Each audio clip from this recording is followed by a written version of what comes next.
नमस्कार साथियों, मैं सचिन सबनीस एडवोकेट अपने YouTube channel SS legal literacy के माध्यम से आपका स्वागत करता हूं। आज के वीडियो में हम आदेश 1 नियम 8 से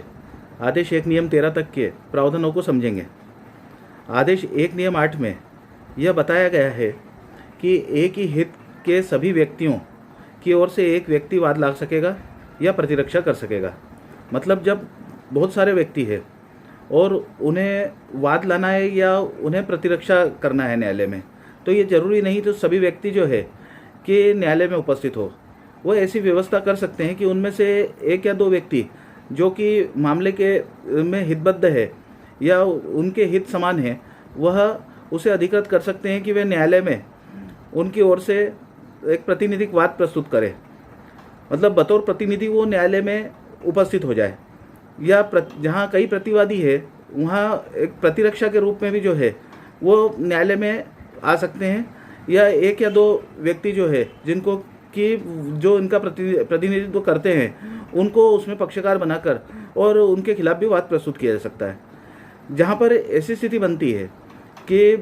तो इसमें जो महत्वपूर्ण ये चीज़ रहती है कि उनके हित एक समान होना चाहिए। न्यायालय की परमिशन लेना इसमें आवश्यक होती है कि न्यायालय से अनुज्ञा वो प्राप्त करेंगे। न्यायालय दूसरा, जब इस प्रकार का जब न्यायालय के समक्ष आवेदन आता है तो न्यायालय उस पर विचार करती है और उसमें न्यायालय यह निर्देश दे सकती है उनको कि भाई इस प्रकार के इन व्यक्तियों के लिए जिनके हित के लिए वाद प्रस्तुत किया गया है या प्रतिरक्षा की जा रही है, जिनके फायदे के लिए किया जा रहा है, उन लोगों के लिए ये लोग जो है यह वाद प्रस्तुत कर सकते हैं या प्रतिरक्षा कर सकते हैं। जब न्यायालय जब इस संबंध में जिनके फायदे के लिए वाद प्रस्तुत किया गया है या प्रतिरक्षा की जा रही है, न्यायालय उनको व्यक्तिगत रूप से तामील किए जाने, सूचना दिए जाने के आदेश देगी। यदि किसी वजह से मान लीजिए संख्या बहुत अधिक है या और अन्य कोई कारण है जिसकी वजह से उनकी तामील होना साध्य नहीं है या नहीं हो सकती है, तो न्यायालय उसमें उसके संबंध में लोक विज्ञापन के माध्यम से उनकी तामील कराएगी। अब जब जिन लोगों के फायदे के लिए वाद प्रस्तुत किया गया है या प्रतिरक्षा की जा रही है एक या दो व्यक्तियों द्वारा, तो फिर वैसी स्थिति में अगर वो व्यक्ति जिसके फायदे के लिए वाद प्रस्तुत किया गया है उसको ऐसा प्रतीत होता है कि उसे जो है वो प्रखंड में उपस्थित होना चाहिए या वाद में उपस्थित होकर और अपना पक्ष रखना चाहिए, तो फिर वह वैसी स्थिति में अगर वो आवेदन प्रस्तुत करता है तो न्यायालय उसको बाद में पक्षकार बना सकती है और उसको सुनवाई का अवसर दिया जा सकता है। आगे इसमें यह भी बताया कि यदि इस प्रकार का जो प्रतिनिधिक वाद प्रस्तुत होता है उसमें यदि आदेश 23 नियम 1 के अनुसार वादी को अपने वाद के किसी भाग का या दावे का जो है परित्याग करना है 23 नियम 1 के अनुसार, तो वैसी स्थिति में वह परित्याग ऐसे नहीं कर सकेगा। साथ ही साथ उसको यदि उसमें से कुछ विड्रॉ करना है 23 नियम 1 के उपनियम 1 और उपनियम 2 में भी बताया गया है कि अगर उसको कोई भाग को उसका विड्रॉ करना है तो भी वादी इस प्रकार से ऐसे वाद में उसका विड्रॉल नहीं कर सकता है। एक जो आदेश 23 नियम 1 के उपनियम 3 में और साथ में उपनियम 3 में भी इसमें जो बताए गए हैं कि यदि वादी को किसी वाद में कोई करार हो गया, किसी प्रकार की तुष्टि हो गई या इस प्रकार से कोई आपस में कोई समझौता हुआ और उसको समझौता पेश करना है, तो भी वादी खुद ब खुद ये जो बतौर प्रतिनिधि वाद प्रस्तुत कर रहा है या प्रतिरक्षा कर रहा है, तो वह उसको ये अधिकार नहीं है कि वो खुद ब खुद जो है वो समझौता कुछ भी कर ले। तो उसके लिए अगर ऐसी स्थिति बनती है तो न्यायालय ने जैसे उपनियम ऊपर 2 में बताया गया कि उस अनुसार न्यायालय जो हितबद्ध व्यक्ति है उसमें जिनके फायदों के लिए वाद प्रस्तुत किया गया है या प्रतिरक्षा की जा रही है, उन लोगों को उस अनुसार उनको तामील जारी करेगा, सूचना देगा। उनको सूचना देने के उपरांत ही जो है ऐसे किसी समझौते पर, तुष्टि पर, इसके ऊपर वो आगे कार्रवाई करेगा। आगे इसमें बताया गया कि यदि वादी या प्रतिवादी कोई भी इस प्रकार के किसी वाद में एक सम्यक तत्परता से काम नहीं करता है, मतलब पूर्णतः उस पर ध्यान नहीं देता है और बराबर तरीके से पक्ष नहीं रखता है, तो फिर वैसी स्थिति में भी न्यायालय उसमें से जो हितबद्ध व्यक्ति है उनमें से किसी को उसके स्थान पर उसमें पक्षकार जोड़ सकता है या उसको उसके संबंध में वो आगे कार्रवाई करने के लिए कह सकता है। इस प्रावधान में ये बताया गया कि जो लोग इसमें जो आबद्ध कर है, सारे जो हितबद्ध व्यक्ति है, वे सभी लोग जो है, जो भी इसमें निर्णय जयपत्र पारित होता है वह उन सभी के ऊपर पूर्णतः आबद्ध रहेगा, मतलब उनके ऊपर वह बाइंडिंग रहेगा। तो यह व्यवस्था बताई गई है आदेश 1 नियम 8 के संबंध में। इसमें एक स्पष्टीकरण भी इसका दिया गया है। स्पष्टीकरण में ये बताया गया है कि जो व्यक्ति वाद ला रहे हैं या जिनके फायदे के लिए वो वाद ला रहे हैं, या जो व्यक्ति प्रतिरक्षा कर रहे हैं या जिनके फायदे के लिए प्रतिरक्षा कर रहे हैं, उनके हित जो है वह तो समान होना चाहिए, पर यह आवश्यक नहीं है कि उनके वाद हेतुक जो है, जो कॉज ऑफ एक्शन एक्रू हुआ उनको सभी को बिल्कुल एक समान या एक समय पे होना उत्पन्न हुआ हो। तो ये जरूरी है कि उनके हित समान हो, और हित समान होंगे तो वो उनको जो है वो अधिकृत कर सकते हैं, वो लोग उनकी ओर से ऐसा प्रातिनिधिक वाद प्रस्तुत कर सकते हैं। अब हम आगे देखते हैं कि 8 क जो है, नियम 8 क, उसमें क्या बताया गया है। नियम 8 क में जो दिया कि न्यायालय की कार्रवाई की राय देने या भाग लेने के किसी व्यक्ति या व्यक्तियों के निकाय को अनुज्ञात करने की शक्ति, जिसमें यह बताया गया कि यदि वाद का विचारण करते समय न्यायालय का ये समाधान हो जाता है कि कोई व्यक्ति या व्यक्तियों का निकाय किसी विधि के प्रश्न पर हितबद्ध है जो किसी वाद में प्रत्यक्षतः सार्थः विवाद्य, और ऐसे व्यक्ति या व्यक्तियों के निकाय को उस विधि के प्रश्न पर अपनी राय देने के लिए अनुज्ञात करना लोकहित में आवश्यक है। तो ऐसे व्यक्तियों के निकाय को ऐसी राय देने के लिए और वाद की कार्रवाइयों में ऐसे भाग लेने के लिए अनुज्ञात कर सकेगा जो न्यायालय विनिर्दिष्ट करे। ये जो इसकी बताई गई है कि अगर कोई किस प्रकार से कोई व्यक्ति या व्यक्तियों का निकाय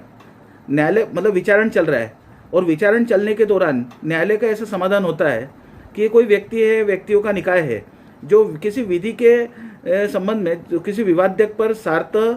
या मटेरियली और सब्सटेंशियली जो इशू से उससे हितबद्ध है, तो वह वैसे व्यक्ति या व्यक्तियों के निकाय को भी उसमें राय देने के लिए उसमें आहूत कर सकते हैं, और भाग लेने के लिए उनको भी परमिशन उसमें दी जा सकती है। ये मूल रूप से 1 नियम 8 का आशय है। अब आदेश 1 नियम 9 जो कि कुसंयोजन और असंयोजन के बारे में बताता है। कुसंयोजन यानी मिसजॉइंडर ऑफ पार्टीज,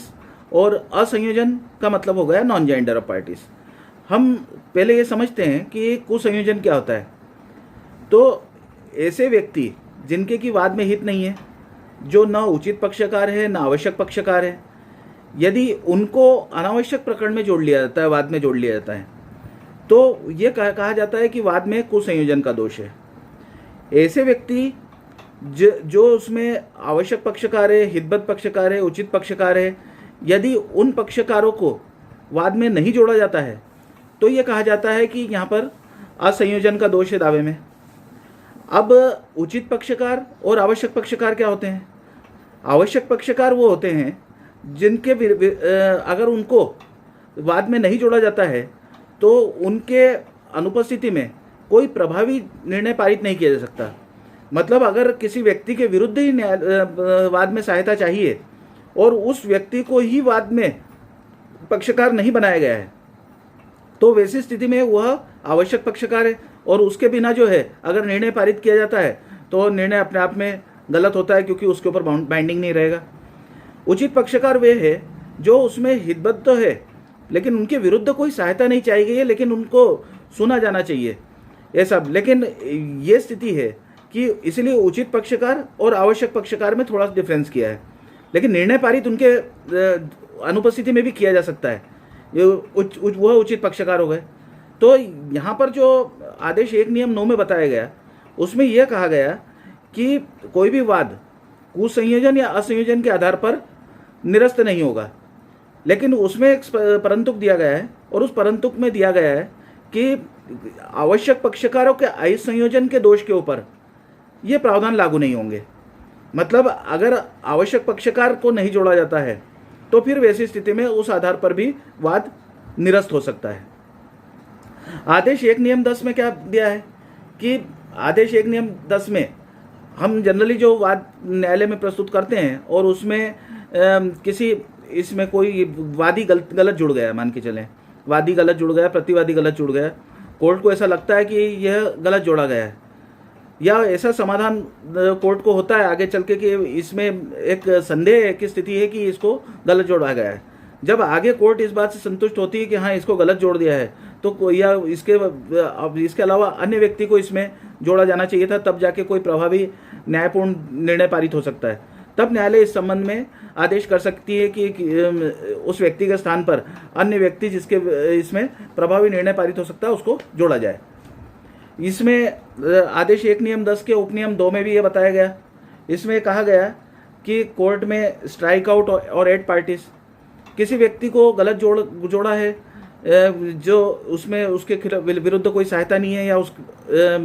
तो फिर न्यायालय जो है या ऐसी स्थिति बनती है कभी कि पक्षकार जो है जिसको जोड़ा जाना चाहिए आवश्यक में वो उसको नहीं जोड़ा गया है, तो न्यायालय उसमें यह आदेश कर सकती है कि जो आवश्यक पक्षकार है उसको जोड़ा जाए। यहाँ पर ये भी देखना जरूरी है। इस नियम में ये बताया गया कि न्यायालय या तो पक्षकारों के आवेदन पर या फिर स्वयं इस प्रकार से कार्रवाई कर सकती है। अब इसमें यदि कोई अनावश्यक जोड़ा गया किसी को, तो न्यायालय उसमें उसको पक्षकार से हटाए जाने या उसको पक्षकार से कम किए जाने का भी आदेश पारित कर सकती है। तीसरा जो इसमें बताया गया है उपनियम, यही नियम 10 के उपनियम 3 में, तो वाद मित्र के संबंध में बताया गया और ये कहा गया कि वाद मित्र यदि न्यायालय द्वारा किसी को वाद मित्र बनाया जाता है अगर ऐसे पार्टी जोड़कर, तो उसमें उसकी अनुमति ली जाना आवश्यक है, ये बताया गया। जहाँ पर मान के चलें कि कोई डिफेंडेंट को ऐड कर दिया और डिफेंडेंट को जब ऐड करा उसमें, तो फिर क्या होगा कि वाद पत्र को संशोधन करना आवश्यक हो जाता है,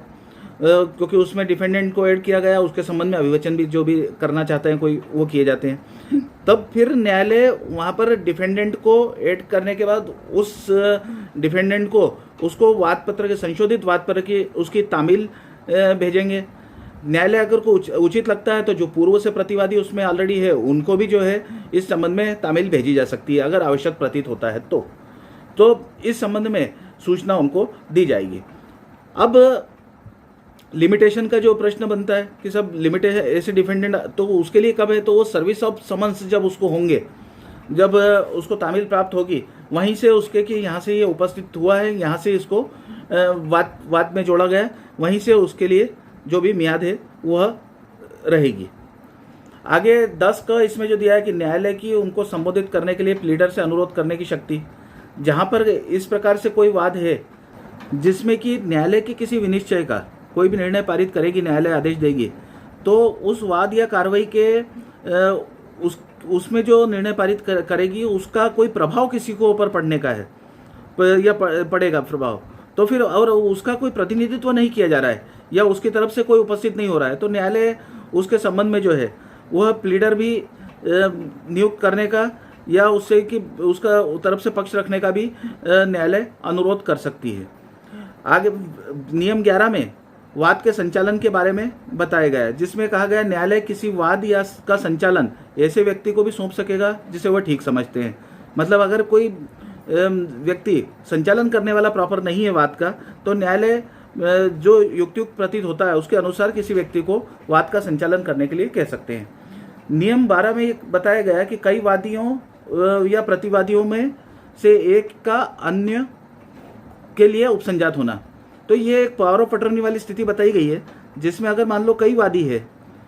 एक वाद में या कई प्रतिवादी है, तो उसमें से अन्य वादी जो है वो मिलकर किसी एक वादी को न्यायालय में उपस्थित होने के लिए, अपनी ओर से प्रमाण देने के लिए, आवेदन प्रस्तुत करने के लिए, एविडेंस जो भी है समस्त कार्रवाई करने के लिए अधिकृत कर सकते हैं। इस संबंध में जैसे पावर ऑफ अटर्नी में जो है वो प्रकरण को संचालित करने के लिए किसी एक व्यक्ति को अधिकृत किया जाता है, वो वाली स्थिति है। इसी हिसाब से प्रतिवादी को भी कर सकते हैं, कई प्रतिवादी है तो किसी एक व्यक्ति को अधिकृत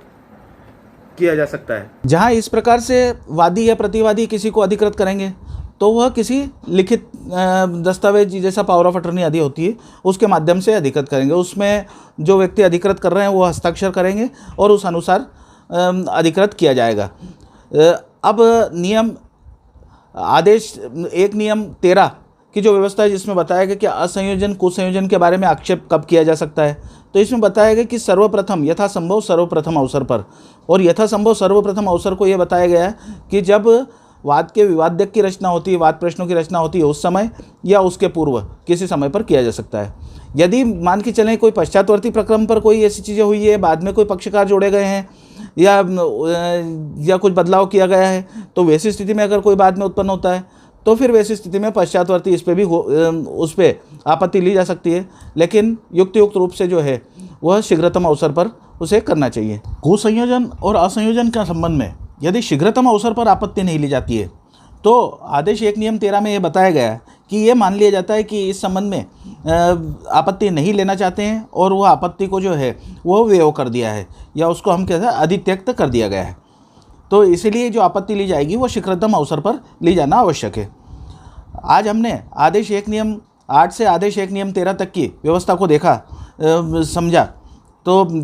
यदि आपको जानकारी महत्वपूर्ण लगी हो तो आप वीडियो को लाइक करें।